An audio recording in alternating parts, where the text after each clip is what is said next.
네, 행복하게 살고 있는 김중훈이라고 합니다. 제가 개척하고 이제 혼자서 이렇게 작게 살고 있어서 또 개척한 교회에서는 좀 자유롭게 입고 있는 터라 이렇게 겉에 뭘 걸치고 이 자리에 서는 게 되게 낯섭니다.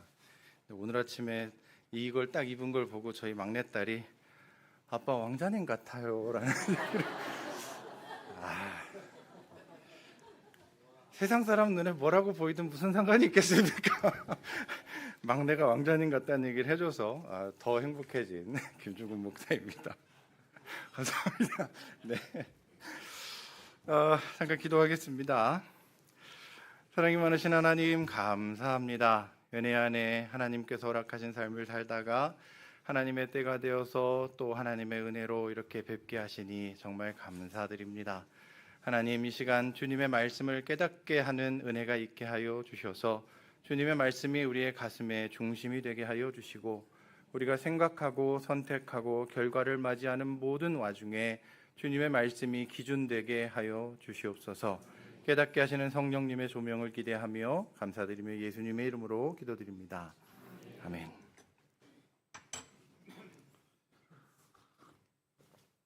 네, 화면으로 보니까 더 통통해 보이네요. 혹시 온라인으로 보시는 분들은 착각이 없으셨으면 좋겠습니다. 네. 제가 아까 제 나이를 말씀하셨을 때쯤이라고 말씀을 드린 이유는 요즘 나이로 44시고 한국 예전 나이로 46인데 딱 45을 얘기하셔가지고 그래서 뭐라고 말씀드려야 되나라고 그래서 이제 그렇게 말씀을 드렸습니다. 네. 설교를 이렇게 자리를 허락해 주셔서 감사드리고 또 이렇게 설교에 대해서 이제 얘기해 주시면서 연락을 공무사님께서 먼저 주셔가지고 연락을 받았을 때 설교 시간을 얼마나 해야 되나 이제 이런 고민을 좀 했습니다. 설교 시간이 너무 길면 저 양반이 내공이 없어서 말이 많아지는구나라고 생각하실 것 같고 설교 시간이 너무 짧으면 저 양반이 내공이 없어서 할 말이 없구나 생각하실 것 같고 여차하다가 설교 시간이 어떻게 또 김종국 목사님 하는 거랑 비슷하게 맞으면 이 양반이 내공이 없어서 시간 맞추려고 애썼구나라는 생각을 하실 것 같아서 제 마음대로 하기로 했습니다. 그래서 어차피 그럴 거. 네, 그래서 오늘 설교 제목 같이 함께 읽도록 하겠습니다. 시작. 내공이 없습니다. 다음 주에 기억하실 수 있겠죠? 네. 자, 저는 목사로서 가장 기본을 가지고 있는 베이스가 무엇인가라고 생각을 한다 그러면 성경은 하나님께서 우리에게 주신 계시의 말씀입니다라는 것입니다. 아멘. 계시라 함은 죄인인 인간이 하나님을 알 방법이 없어서 하나님 스스로 자기 자신을 알리심입니다. 그러므로 성경은 계시의 책이며 동시에 가장 근본적으로 하나님을 우리에게 알려주는 책입니다. 성경이 쓰여진 시간은 굉장히 긴 시간이고 그 안에 쓰여진 저자들도 하나님께서 사용하신 저자들도 수십 명에 달하지만 그 안에 또 수없이 많은 사람들이 등장하고 있지만 그들에게 찾아오시고 함께 하시며 은혜 베푸시는 분이 계시다는 것을 그분이 하나님이라는 것을 성경이 우리 성도님들에게 말하고 있다라고 저는 굳게 믿고 있습니다. 그러므로 성경을 읽으실 때 무엇보다 죄인인 인간에게 찾아오셔서 함께 해주시는 하나님을 발견하게 되시기를 예수님의 이름으로 축복합니다. 앞서 말씀드린 대로 성경에 많은 사람들이 등장합니다. 그래서 언뜻 보기에 위대해 보이는 사람도 있고 언뜻 보기에 요거 뭐야? 라는 사람들도 있습니다. 흘낏 봐도 죄인인 사람이 있고 또 위인 같은 위인도 있습니다. 그 수없이 많이 등장하는 사람들 중에 여러분들은 누가 좋으십니까? 저는 개인적으로 흘낏 봐도 죄인이구나 싶은 사람들이 좋습니다. 왜냐하면 안심이거든요. 네. 저런 사람도 하나님이 사랑하시는구나 라는 생각이 들어서 개인적으로 안심이 되기 때문입니다. 그런 인간에게도 은혜를 베푸시는 하나님이라면 나에게도 은혜를 베푸시겠구나 싶어서 더 감사한 마음을 갖게 됩니다. 그래서 제가 성경의 인물 중에 가장 좋아하는 사람 한 사람 꼽으라면 저는 이 사람 꼽습니다. 야곱입니다. 동의 안 하실 수도 있지만 저는 뭐 제가 그렇게 좋아한다는데요. 야곱을 좋아합니다. 왜냐하면 창세기의 상당 부분이 요셉의 이야기와 이삭의 이야기가 겹쳐서 창세기의 절반에 해당하는 양을 야곱이 차지합니다. 굉장한 양입니다. 그 25장에 달하는 그 야곱이 등장하는 그 본문들 안에서 야곱의 모습은 하나님의 사람이라면 응당 보여야 될 것 같은 모습을 잘 보여주고 있지 않습니다. 머릿속에서 언뜻 떠올리셨을 때 등장하는 장면들이 있으시겠지만 대놓고 어그러져 있고 왠지 이 사람 이상하다 싶은, 이런 사람 본받아도 괜찮은가 싶은 본문들이, 장면들이 꽤 많이 등장합니다. 오늘 함께 읽으신 창세기 49장 1, 2절의 말씀은 이 야곱의 마지막 모습을 보여주고 있습니다. 그래서 오늘은 천천히 야곱의 일생을 한번 되짚어 보도록 하겠습니다. 되짚어 보기 전에 먼저 49장에 대한 간략한 안내를 좀 드리면, 누군가는 창세기 49장의 내용을 이렇게도 말합니다. 야곱의 축복이라고. 그래서 유명한 이제 CCM 노래도 있고 그렇습니다만은, 하지만 성경에 소제목을 달린 것들을 가만히 보시면 야곱의 유언이라고 달려 있습니다. 왜냐하면 마냥 야곱의 축복이라고 말하기에는 조금 거시기합니다. 왜냐하면 축복 같지 않은 내용도 꽤나 담겨 있기 때문입니다. 그래서 야곱의 유언이 담겨 있는 이 49장을, 특별히 함께 읽었던 49장 1절에 근거해서 야곱이 하나님의 사람으로서 예수 그리스도의 내다보심을 바라보면서 특히 넷째인 유다에 대해서 예언할 때 이것이 어떤 예언이구나, 하나님의 성령에 충만해서 한 예언이구나 라고 바라보셔서 49장을 설교하시는 경우들도 꽤 많이 있습니다. 그런데 저는 그것과는 조금 다르게 야곱의 유언에 담겨 있는 12아들을 앉혀놓고 하는 그 유언에 담겨 있는 내용들을 가만히 따져보니 맞는 것도 있고 안 맞는 것도 있습니다. 그래서 좀 애매해요. 12명 전부 다 야곱의 말대로 이 후예들이 다 그렇게 살면 역시 예언이구나, 하나님의 성령에 충만해서 예언했구나, 이렇게 말하겠는데 12명 아들의 예언의 내용을 곰곰이 따져보시면 이상한 게 두 가지 대놓고 드러납니다. 그게 뭐냐면 스불론이라는 아들이 있습니다. 스불론이라는 아들에 대한 내용은 바닷가에 살며 배가 정박하는 항구가 될 것이다 라고 되어 있는데, 나중에 정착하는 그 여호수아기나 이런 쪽으로 가시면 스불론은 갈릴리와 지중해 사이에 내륙 지방의 땅을 분배받습니다. 그러면 하는 생각이 들죠. 그리고 또 하나는 뭐냐면 셋째 레위에 대한 내용입니다. 시므온과 레위가 잘 아시는 것처럼 한번 세겜 땅에서 난리를 치고 나서 그게 야곱의 마음에 콱 뺏겨가지고, 그래서 좀 축복 같지 않은 축복의 대표 주자가 레위인데, 또 잘 아시는 것처럼 출애굽기에 보시면, 그리고 민수기에 가시면 레위 지파에서 누가 나오냐면 대제사장 아론이 등장합니다. 그래서 레위는 제사장 가문이며 동시에 성전과 성막을 관리하는 지파로서의 임무를 하게 됩니다. 자, 이렇게 되면 12아들 중에 유다 지파는 그렇다 치고, 그러면 스불론과 그리고 레위 같은 경우는 어떻게 할 것인가? 그러면 이 49장 전체를 하나님이 주신 예언의 말씀으로 볼 것인가, 아니면 다르게 봐야 할까라는 거에 대한 질문을 갖게 된다는 얘기죠. 믿음의 사람 야곱의 예언이 아니라면 저는 이쪽 관점을 가지고 설교를 하려고 진행을 하고 있습니다만은, 이 본문을 어떻게 봐야 할까? 심지어 그냥 무시하기에는 양이 너무 많습니다. 지금이야 저희가 이 성경책이라고 하는 것을 쉽게 시중에 가시면 4만 원에서 5만 원 정도에 구비하셔서 가지고 계실 수 있지만, 고대 사회의 성경이라고 하면 양피지로 되어 있는 두루마리로 만든 건데요. 양피지 한 장 가격이 30cm, 저희 A4지 정도 되는 하나의 가격이 한 4데나리온, 예수님 당시에 4데나리온 정도였다 그럽니다. 숙련된 노동자의 4일치 임금입니다. 그러면 얼추 따져봐도 40데나리온이었다고 합니다. 그러니까 얼추 따져봐도 양피지 한 장에 숙련된 노동자의 40일치 임금이 들어간다 그러면 여러분 같으시면 만약에 하나님의 은혜에 의해서 성경을 기록하신다고 할 때 압축해서 진짜 필요한 내용만 담지 않으시겠습니까? 많으시면 뭐 괜찮습니다. 통장에 잔고가 많으셔서 뭐 그럼 상관없는데 저 같으면 그렇게 못하겠습니다. 예전에 뭐 정확한 시대가 어느 시대인지 모르지만 성경 한 권에 뭐 지금 가격으로 5억이다 7억이다 뭐 이런 얘기도 있는데 여러분들은 지금 그걸 들고 계시는 겁니다. 그러니까 이 엄청 비싼 성경을 기록함에 있어서 야곱의 축복이라고 하는 거를 야곱의 49장 1절에서 28절까지 거의 한 장에 달하는 내용을 담아서 이 성경에 굳이 담아놨는데 그 중에 맞는 것 같은 내용도 있고 틀린 것 같은 내용도 있습니다.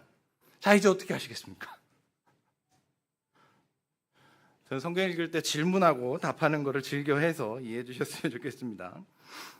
자, 48장 끝에서 49장, 원래 이제 이 48장에는 무슨 내용이 담겨 있냐면 야곱이 가장 사랑했던 아들 요셉이라고 하는 아들과 그리고 요셉의 두 아들 므낫세와 에브라임을 불러서 축복해주는 장면이 등장합니다.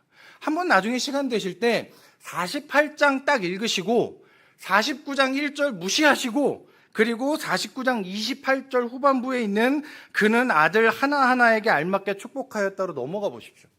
중간에 내용이 없다고 생각해 보세요. 전혀 위화감을 못 느끼실 겁니다.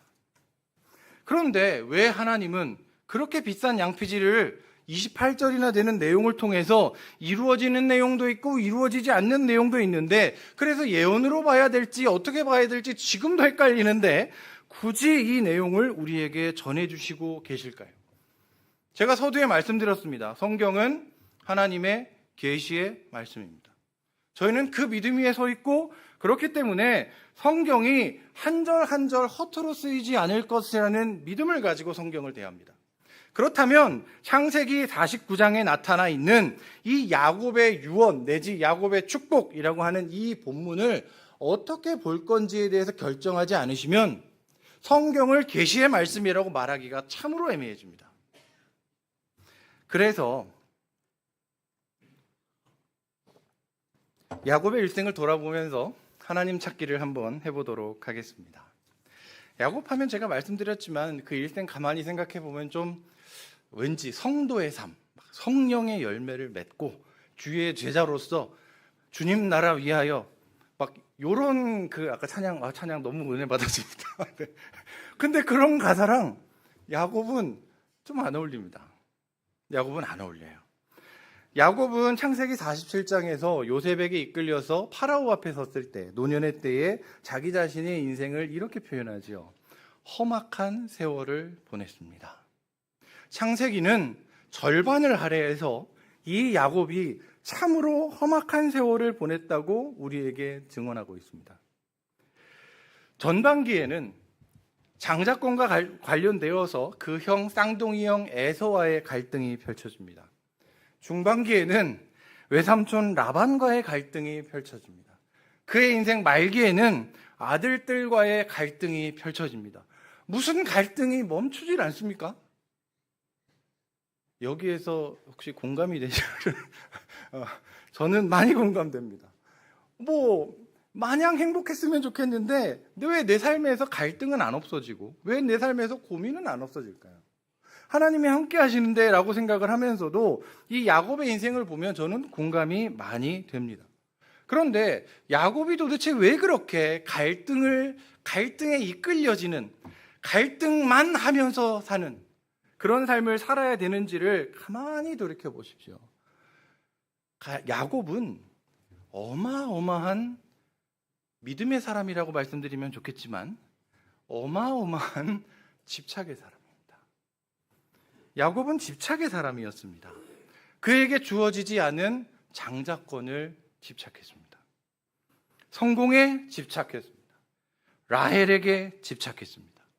장자권과 성공, 라헬에 대한 집착이라고 제가 말씀드렸지만 그걸 한 단어로 압축해서 본다 그러면 자기 자신의 욕망에 충실했던 사람입니다.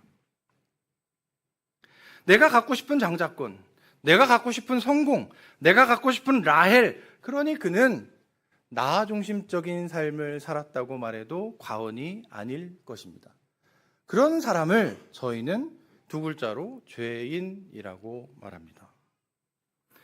그러면 야곱이 죄인으로서의 삶을 살았다고 한다면 그 결과가 무엇이었습니까? 장자권을 얻기 위해 과정을 무시했습니다. 모든 정당성이나 이런 거 싹 다 무시하고 내가 갖고 싶으니 당연히 아버지 이삭과 형 에서를 속였습니다. 기만하고 결과를 얻기를 원했습니다. 성공해서 금의 환영하기를 원해서 열심히 자기 나름대로 꾀를 돌리고 해가지고 결국은 얻어냈지만 그 끝에는 외삼촌 라반과 그 아들들로부터 쫓기듯이 하란 땅에서 나와야만 했습니다. 라헬을 사랑한다는 이유로, 내가 원하지 않았다는 이유로 그 언니였던, 라헬의 언니였던 레아를 무시했고 그 아들들에 무관심했습니다. 그 결과가 무엇이었습니까?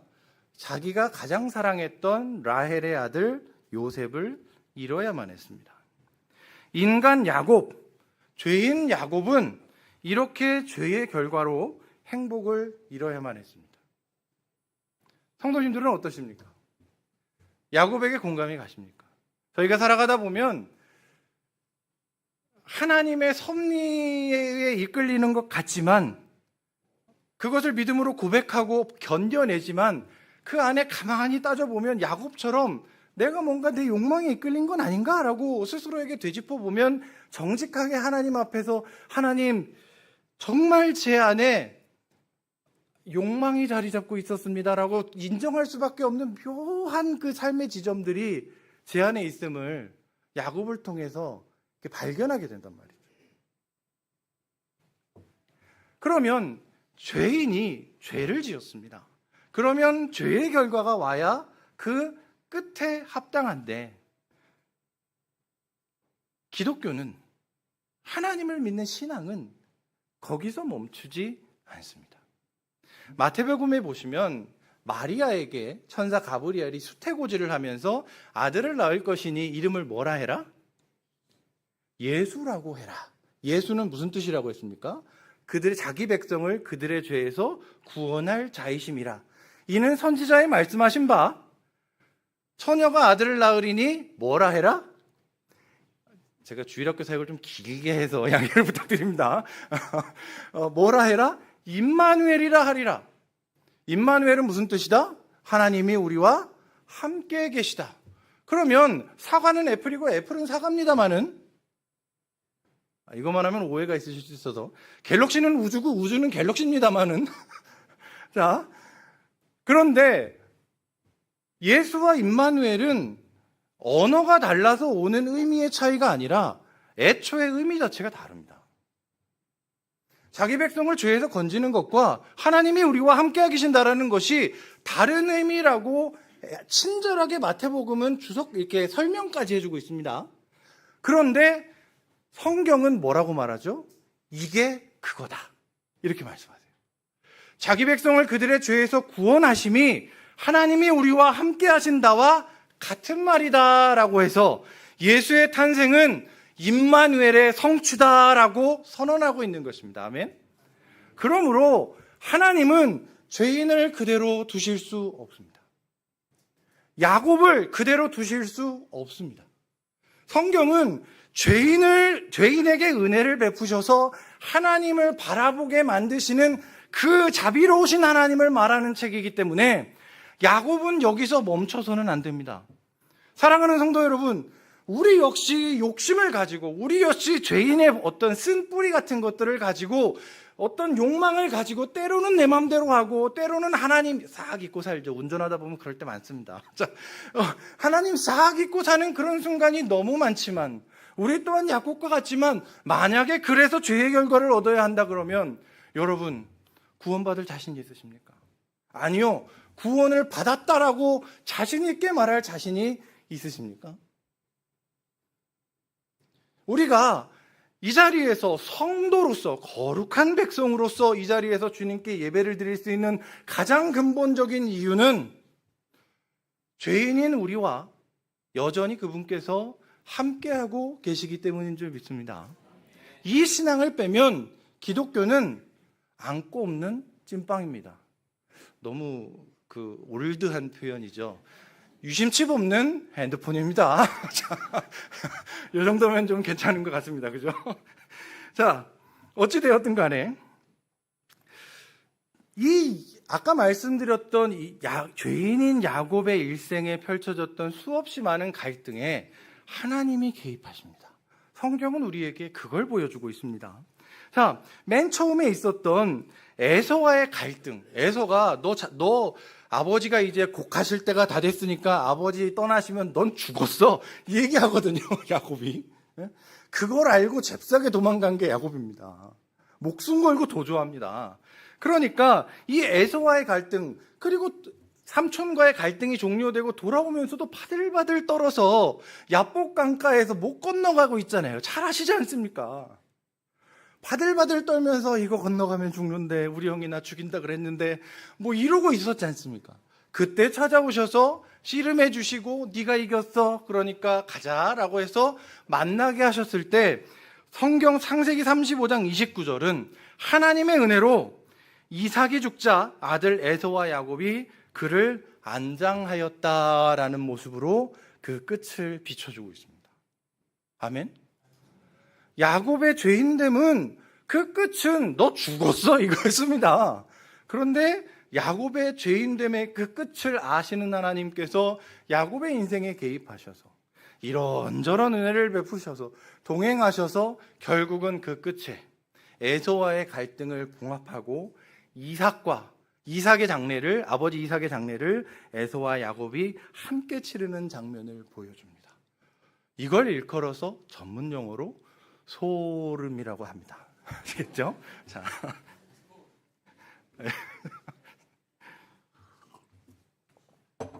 자, 그 다음에 두 번째 갈등이 있었습니다. 라반과의 갈등.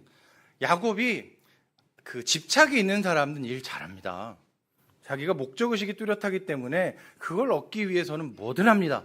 그래서 아마도 자기가 얻고 싶은 것들이 있었기 때문에 성공해서 돌아가야겠다는 금이환영에 대한 욕망과 더불어서 자기 아내 라헬이라고 하는 자기의 외사촌이지만 그때는 그게 허락됐던 시기입니다. 그래서 그 아내를 얻기 위해서 열심히 해서 인정받아가지고 한번 삼촌에게 속고 그래서 첫째 레아, 둘째 라헬 그리고 여종들까지 해서 아내를 넷이나 맞아들이는 저주를 받게 됩니다.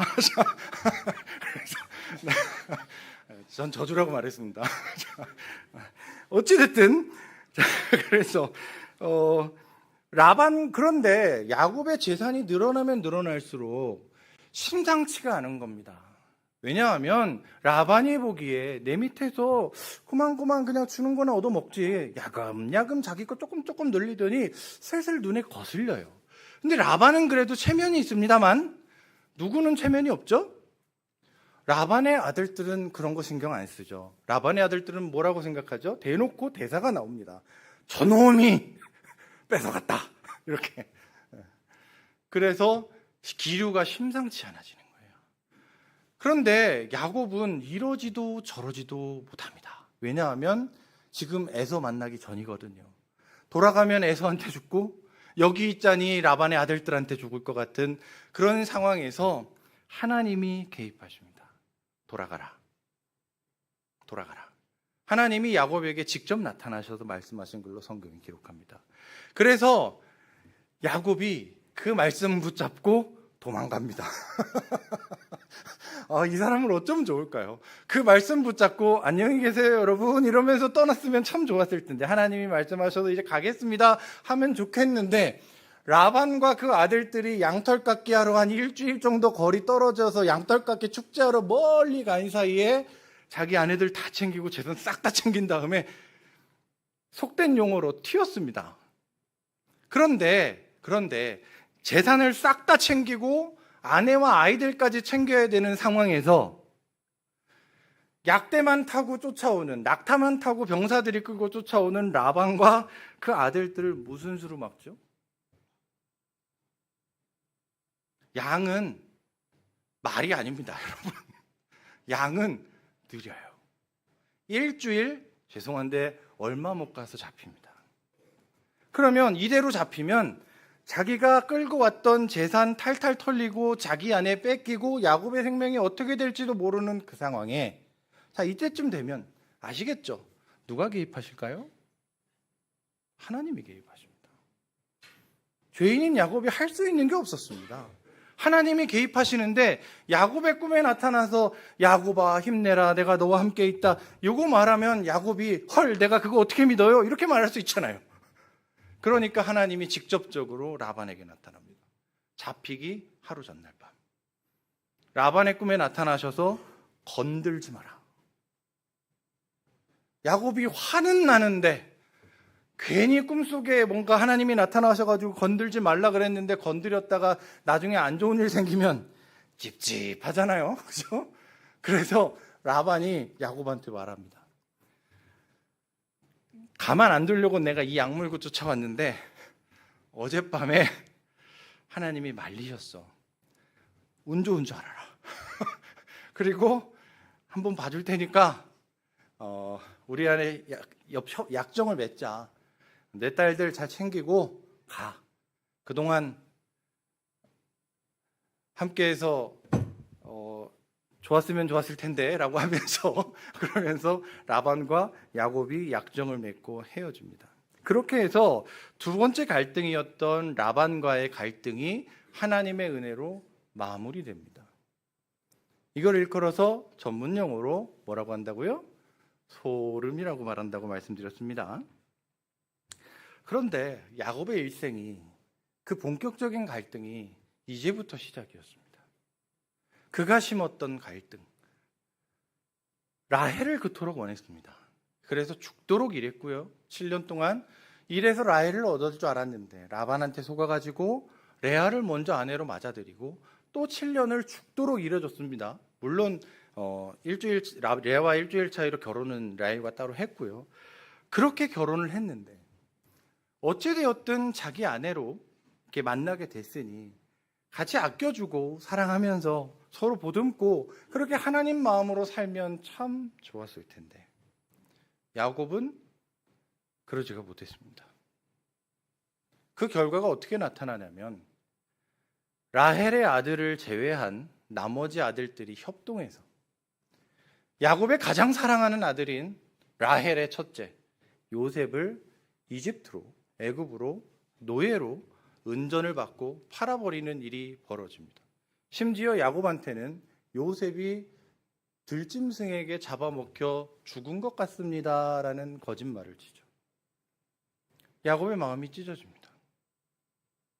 그런데 성경을 읽으실 때 야곱의 마음에만 너무 집중하시면 안 됩니다.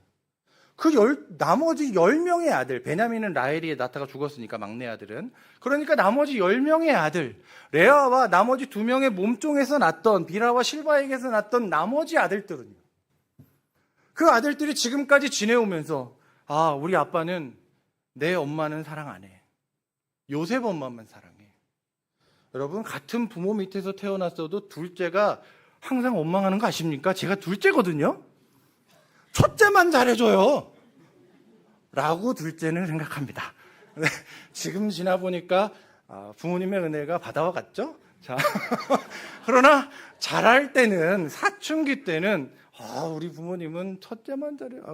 왜 우리 형만 보이스카우트 보내고, 우리 형만 학원 보내고, 우리 형만 새 옷 사주고, 우리 형만 뭐 이런 거 있잖아요. 이제 다 잊었습니다. 뭐였는지 기억도 안 나는데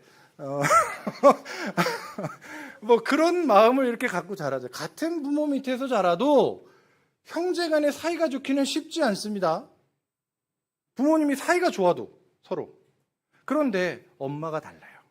그런데 일방적으로 아빠가 한 명의 엄마만 사랑하고 그 엄마로부터 낳은 아들에게는 색동옷을 입힙니다. 색동옷이라 그러면 어린아이들한테 입히는 옷이라고 생각하실 수 있는데 코토네스 파침이라 그래서 그 어떤 누가 봐도 다른 애들은 이렇게 이렇게 소매 없는 우리 그 옛날에 저는 모릅니다만은 비료포도에 이렇게 내면은 쫙 하고 나오는 거 있죠. 그거 다른 형제들은 다 그거 비슷한 거 입고 있는데 요셉만 신상 AS 3개 뭐 그런 거 있잖아요. 뭐 AS가 아니고 뭐죠? 저는 패션 잘 모릅니다만은 소매 있는 옷 누가 봐도 후계자 누가 봐도 심적 장자. 여러분 같으면 괜찮으시겠습니까? 결정적으로 세겜에서 무슨 일이 벌어졌습니까? 야곱의 딸 디나가 성폭행당하는 사건이 벌어지죠. 그 부분 가만히 읽어보십시오. 야곱의 스탠스가 어디에 있는지, 야곱이 어떤 위치를 점하고 있는지. 디나가 누구 딸인지 아십니까? 찍어보세요. 4분의 1입니다. 디나 레아 딸입니다. 야곱은 내 딸이 성폭행 당하고 완전 정말 너무나 큰 고통을 겪어온 거에 대해서 관심이 잔인할 정도로 없습니다. 잔인할 정도로 없습니다. 야곱이 그때 했던 말은 뭐였냐면 시므온과 레위는 둘 다 너무 분한 거예요. 내 여동생이 가가지고 이 꼴을 당하고 왔다. 그래서 작사를 내고 옵니다. 그랬더니 그 시므온과 레위에게 야곱이 한 말 뭐죠? 너네 때문에 우리 이제 다 죽었다. 우리 여기저기 움직이면서 다녀야 되는데 그 땅의 거민들이 우리 이제 어떻게 볼까? 저는 딸이 셋 있는 아빠인데요. 부들부들 떨립니다. 야곱이 이런 생각이 들어요. 그런 일련의 모든 과정들이 쭉 펼쳐집니다. 그리고 유다라고 하는 아들에 좀 주목해 볼 필요가 있습니다. 야곱의 넷째 아들인데요. 예수님의 조상 그 족보에 있는 사람이기도 하죠. 유다가 나중에 이제 여차저차해서 요셉 팔고 요셉이 이집트의 총리되고 그 다음에 요셉이 총리로 돼 있는지도 모르고 가서 고개 숙이면서 그 식량 좀 줍쇼 이러고 있으니 요셉이 함정 파하고 그래서 베냐민 데려와 해서 베냐민 데려오고 그래가지고 베냐민 그 음식 자루에다가 뭐 보물 같은 거 숨겨놓고 잡았다 요놈 한 다음에 아시죠? 자, 자 그렇게 해가지고 베냐민만 남겨놓고 가면 다 보내줄게. 식량도 주고 베냐민만 남겨놔. 그때 유다가 등장합니다. 그 유다의 절규를 창세기에서 찾아 읽어 보셨으면 좋겠습니다. 뭐라고 말하냐면 자기 아빠는 베냐민 없으면 죽는다. 그 사랑하는 아들 요셉이 이미 죽었다고 알고 있고 베냐민은 마지막 아들인데 베냐민 없으면 죽는다. 내가 약속하고 왔으니까 차라리 날 가둬라. 근데 문제는 뭐예요? 베냐민이 만약에 감옥에 갇혀도 야곱에게는 몇 명의 아들이 있습니까? 요셉 죽었다 치고 10명이 있잖아요. 그러면 기나긴 세월 동안에 그 긴 세월 동안에 레아와 빌하와 실바의 아들들이었던 10명은 무슨 생각을 하고 살았을까요? 야곱은 내가 원했던 건 라헬이었어. 라헬로부터 얻은 아들만 내 아들이라고 생각해서 긴 옷 입혀주고 네가 내 장자라고 속으로 생각하고 뭐 그런 것들을 막 했던 것 같지만 야곱도 불쌍하다고 할 수 있겠습니다. 불쌍합니다. 눈물 납니다. 그 유다의 외침을 읽어보면 눈물 나요. 그런 일련의 과정이 확 지나갔어요. 싹 지나갔습니다. 그런데 죽었다고 생각했던 막내 아들 요셉이 살았다라는 얘기를, 살아있다라는 얘기를 그냥 산 것도 아니고 이집트의 국무총리가 되어 있다라는 사실을 전해 들었을 때 야곱을, 그 심정을 여러분 한번 상상해 보십시오. 요셉이 죽은 줄 알았습니다. 아마 형제들도 그렇게 생각했을 것입니다. 얜 죽었을 거다. 그런데 요셉이 어떻게 살아있겠습니까? 요셉이 어떻게 이집트의 총리가 될 수 있었습니까? 딱 한 가지밖에는 설명이 안 되죠. 뭐라고요? 하나님의 은혜로. 하나님의 개입으로 요셉이 살아서 이집트의 총리가 돼서 야곱의 앞에 짜잔 하고 나타났습니다. 그리고 야곱이 그 요셉의 인도로 파라오 앞에 서서 얘기하는 겁니다. 참 조상의 연수에 비하면 못 미치지만 험하게 살았습니다. 험하게 살았습니다.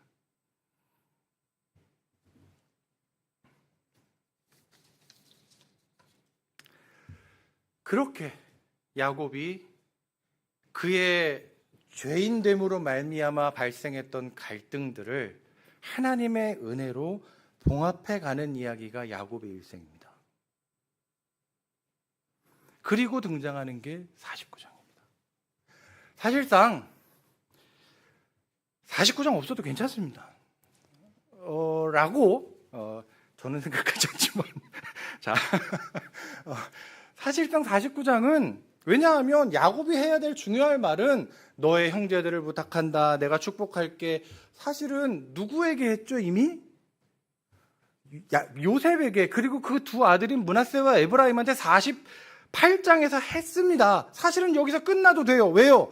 이삭도 축복할 때 어떻게 했습니까? 장자한테만 했잖아요. 이삭 생각하기에.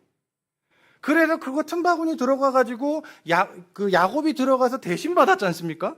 그랬더니 나갔다가 들어온 에서가 뭐라 그러죠? 아버지 제 것 남겨놓은 거 없습니까? 그랬더니 이삭이 얘기합니다. 미안해 다 줬어 라고 얘기합니다. 이삭까지만 해도 장자 절대 제가 둘째라서 자꾸 이렇게 편향된 설교를 하는 건 아닙니다. 한번 생각해 보십시오. 모세도 둘째고요. 그 다음에 하여튼 하나님의 사람은 아닙니다. 어찌됐든 간에 이삭까지만 해도 하나님의 축복은 장자에게다라고 했던 그게 강했는데 그래서 야곱이 그렇게도 장자권을 가지려고 잘못된 단초를 처음 딱 끼웠단 말입니다.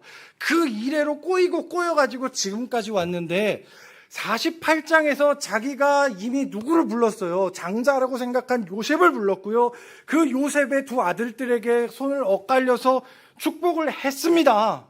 그러면 나머지 자손들에게, 나머지 자식들에게 축복하는 장면이 나오면 된다, 안 된다?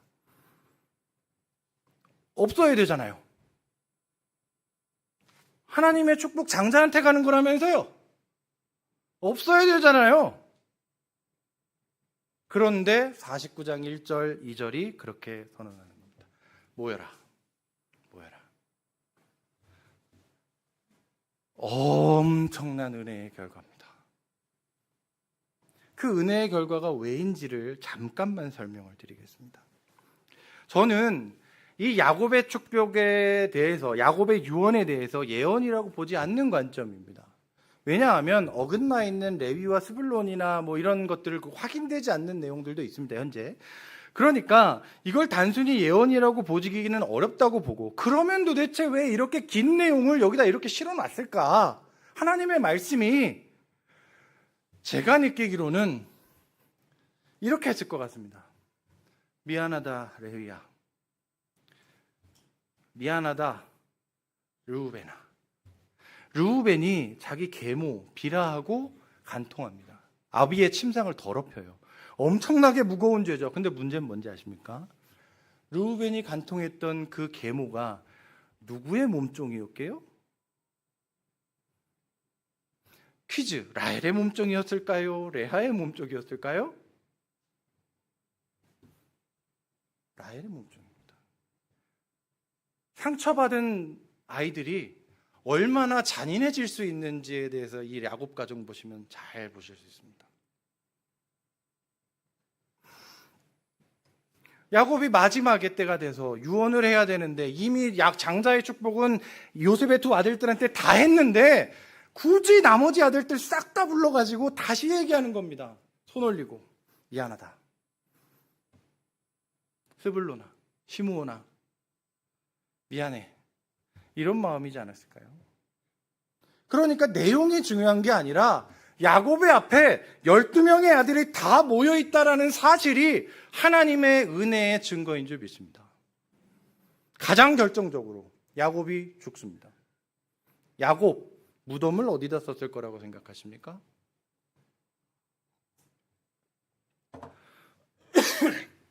저 성경에 없는 얘기 안 합니다. 성경에 찾아보시면 다 나오는데요. 시간 관계상 제가 빨리 말씀드리면 야곱의 가장 사랑했던 라헬이 어디에 붙인지 혹시 아십니까?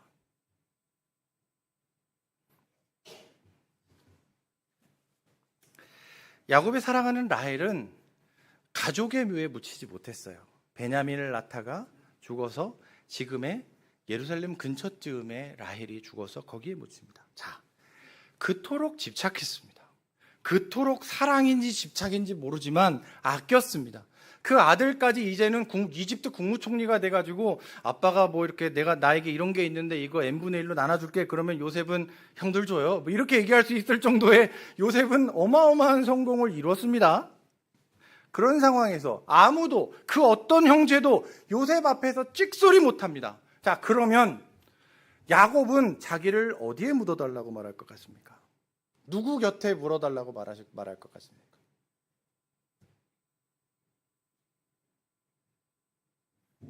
그렇게 어렵진 않습니다. 넷 중에 하나겠죠, 뭐. 근데 두 명은 몸종이었으니까, 그러니까 그냥 대표적으로 레아와 라헬이 있습니다. 그토록 사랑했던 라헬과 그토록 미워하고 무시했던 레아 곁 중에 누구 곁에 묻어달라고 했을까요? 찍어보세요. 예? 지혜로우십니다. 원래 그 애매한 거 물어볼 땐 이렇게 대답하시는 게 정답이에요. 제가 알아서 해석하겠습니다. 정답이에요. 자, 맞아요. 라헬의 곁이 아니라 레아의 곁에 묻어달라고 합니다. 감동이지 않습니까? 이 말을 듣고 있는 12명 중에 10명의 아들은 마음이 어땠을까요? 가시는 길까지 라헬 옆에 묻어두라라고 얘기하면 그 마음의 상처 어떡합니까? 그 마음의 한을 어떻게 해요? 요셉 눈치 봐서 이제는 찍소리도 못하는 거 어쩔 수 없지만 궁시렁궁시렁 거리는 내용이 50장에 나옵니다. 예, 맞아, 해결돼.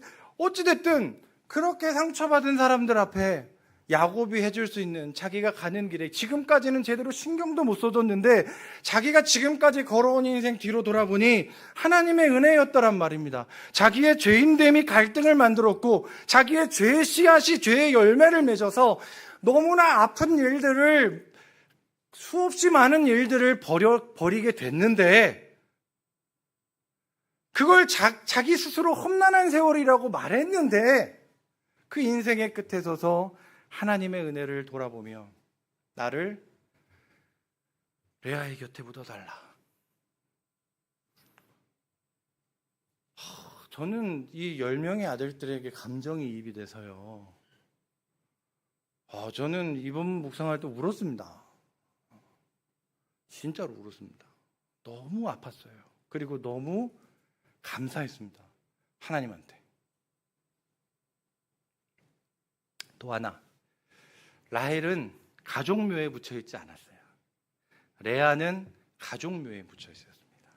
둘 중에 하나로 해석할 수 있고 둘 다로 해석할 수 있는데 일단 제가 말씀드렸던 것처럼 레아의 곁에 묻어달라이면서 동시에 아브라함과 이삭과 야곱의 하나님을 정점을 치죠. 마지막 점을. 내가 하나님의 섭리 위에 있음을 인정합니다. 지금껏 내 마음대로 살아왔는데 내가 하나님의 섭리 위에 있었구나. 하나님의 섭리, 하나님이 나에게 원하셨던 것은 이런 망가진 삶이 아니었는데 내 자녀들에게 상처 주고 내 가족들에게 상처 주고 나도 상처받았다고 말하면서 서로 등 돌리고 외면하며 살아가는 이런 비참한 삶이 아니었는데 하나님이 나에게 원하셨던 삶이 무엇일까를 생각했던 그 야곱에게 상처받은 아들들의 자식들의 마음을 보듬으며 동시에 자기의 인생이 하나님의 섭리 위에 있었음을 인정하게 만드시는 것이 이 창세기 49장의 의미라고 생각합니다. 요셉에게 축복했으니까 너네는 퉁 이러면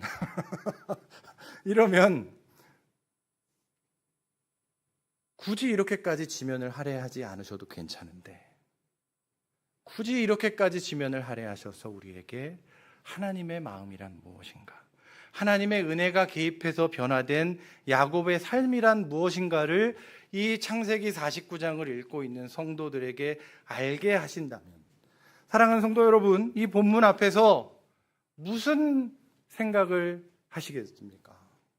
야곱은 그 인생 내내 험난한 삶 살다가 죽기 전에 하나님의 섭리를 인정하고, 그리고 그 아들들에게 미안하다라고 어필을 하면서 그 가족의 묘에 묻히게 됐습니다마는, 저희는 여전히 살아있고, 저희는 야곱보다 하나님을 많이 알며, 저희는 찾아오신 하나님이신 예수 그리스도를 알고, 그분께서 자격 없는 자에게 은혜를 베푸시는 분이라는 것도 알아 당당하게 우리의 연약함과 우리의 죄인됨에도 불구하고 하나님의 은혜가 지금까지 나를 야곱처럼 이끌어 주셨습니다라고 고백할 수밖에 없다는 말씀을 드리는 겁니다. 그래서 오늘 설교 제목이 내 공이 없습니다입니다. 이걸 뒤집어서 말하면 하나님의 은혜입니다. 한 가지 하고 마무리하겠습니다. 제가 좀 길게 했는지 적게 했는지 감도 안 오니까요. 그냥 마무리하고 말씀드리고 마무리하겠습니다. 1900이 아니죠. 2013년에 12월 달에 목사 안수를 받았습니다. 잘 아시잖아요. 저를 주일학교 때부터 알고 계시는 분들도 계시고, 아름다운 교회에서 감사하게도 목회자로 있다가 목사 안수를 받게 되는데, 그 전날 밤에 너무 싱숭생숭했어요. 아까 그 김종국 목사님께서 저한테 금치를 해주셨습니다만은 잘 아시잖아요. 그 살아남기 위해서 모범생으로서 살아야만 하는 아이들이 있습니다. 재미도 없고 그렇다고 즐기지도 못하고, 그러니까 똑바로라도 살아보자, 내 살 길은 거기다 해가지고 살았던 사람이라서 속이 막 이렇게 힘들었어요. 나중에 돌이켜 보니까. 그리고 목회자로 살면서도 썩 그렇게 얼마나 해봐야 얼마나 했겠습니까? 그리고 여러분들이 모르셔서 그렇지 흉악한 인간입니다. 그러니까 목사 안수를 받아야 되는데 힘든 거예요. 내일 받아야 되는데 도망갈까? 내 선배들이 그랬는데 요단강 건너지 말라고 못 돌아오 니마 그 강 건너지 마오 이런 거 얘기했는데 찾아가 뵙고 아무래도 아닌 것 같습니다. 이 말씀을 드려야 되나? 그래서 이제 가족들은 다 이제 집에 있고 저 혼자 그 명일 사거리를 이렇게 배회하다가, 그 기독교 백화점 아시죠? 그쪽에 있는 그 기독교 백화점 딱 가가지고 이렇게 밤에 배회하다가 너무 제 마음 모르시죠? 여러분들이 목사가 안 돼 보셔서 그래요. 너무 싱숭생숭한 겁니다. 나 같으면 이래 될까 이 고민하다가 기독교 백화점이 거의 닫을 때가 다 돼가지고 문을 삐걱 열었는데, 문을 삐걱 열고 안녕하세요 집사님 그러고 들어가가지고 눈앞에 딱 펼쳐져 있는 신간, 따끈따끈한 거 막 나온 거, 두껍습니다. 이 정도 되는 두께, 엄청 두꺼운 책, 제가 그 한 장 열고 지금까지 저희 집에 가만히 있는데, 제목은 목사가 목사에게, 제목에 꽂혀버렸습니다. 옥하는 목사님, 바로 나오시네요. 저보다 훌륭하십니다. 저 안 읽었거든요. 사놓고 안 읽었는데, 목사가 목사에게라는 그 책에 딱 나와 있는데 꽂힌 거예요. 제가 지금 너무 고민하고 있잖아요. 그러니까 이건 주님의 계신가 해가지고 첫 장을 열어봤을 때 첫 장에 옥하는 목사님의 글이 있는 게 아니라 하나님의 말씀이 한 구문이 거기에 딱 담겨 있는 겁니다. 그게 뭐였냐면 디모데전서 1장 12절부터 17절까지였습니다. 제가 시간이 없어서 빠르게 읽어드리겠습니다. 저는 3번역으로 읽어드릴게요. 나는 나에게 능력을 주신 우리 주 그리스도 예수께 감사를 드립니다. 주님께서 나를 신실하게 여기셔서 나에게 이 직분을 맡겨주셨습니다. 내가 전에는 회방자요 박해자요 폭행자였습니다. 그러나 그러한 행동은 내가 믿지 않았을 때에 알지 못하고 한 것이므로 하나님께서 나에게 자비를 베풀어 주셨습니다. 우리 주님께서 나에게 은혜를 넘치게 부어주셔서 그리스도 예수 안에서 얻는 믿음과 사랑을 누리게 하셨습니다.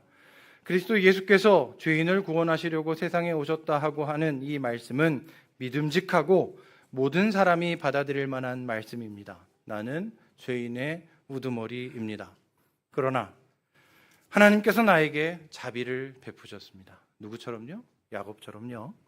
그 뜻은 그리스도 예수께서 끝없이 찾아주심에 한 사례를 먼저 나에게 드러내 보이심으로써 앞으로 예수를 믿고 영생을 얻으려고 하는 사람들에게 나 같은 사람도 이렇게 하나님의 은혜가 임하면 변하고 쓰인다라는 본보기로 삼으시려는 것입니다. 영원하신 왕, 곧 없어지지도 않고 보이지도 않는 오직 한 분이신 하나님께 존귀와 영광이 영원 무궁토록 있기를 빕니다. 아멘. 이것이 바울의 이야기입니다.